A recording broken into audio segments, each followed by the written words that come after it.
Back in early 2020, we stopped a young lady. She was driving a car that was stolen from Prince George's County. That particular vehicle had actually been recovered the day before, but then we learned as we looked into the recovery that it was actually stolen back from Baltimore City's impound with the same fraudulent credentials. And we ended up doing search warrants on her house and interviews and everything else. And we learned that, again, there's many people involved in the theft of those vehicles by identity theft. This particular ring had people stealing people's identity profiles. They had people making fake IDs where they would actually put the person's picture who went into the dealership on it. They had people making, pay stubs and everything else. They had people selecting the cars, and they had people that would go into the dealerships to then steal the cars. They had people that would disable factory tracking on these vehicles, and they had people that were changing the VIN numbers on these vehicles, and then eventually they would either keep them for themselves or they would sell them to unsuspecting buyers. Initially, our investigation took us up to Pennsylvania. Eventually, the investigation went down to Virginia. After that, it spanned out further through the coast and even over the West Coast as far as Oregon.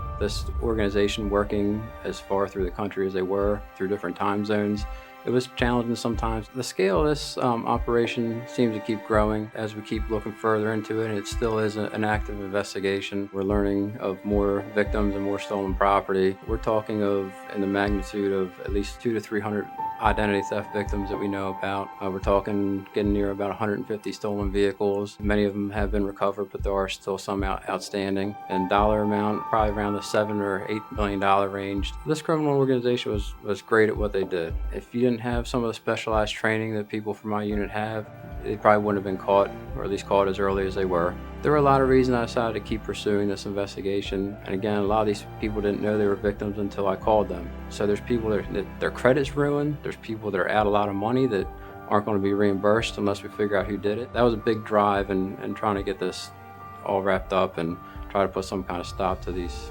organization. I'm definitely grateful for the Police Foundation for awarding me the Exceptional Performance Award for a second time.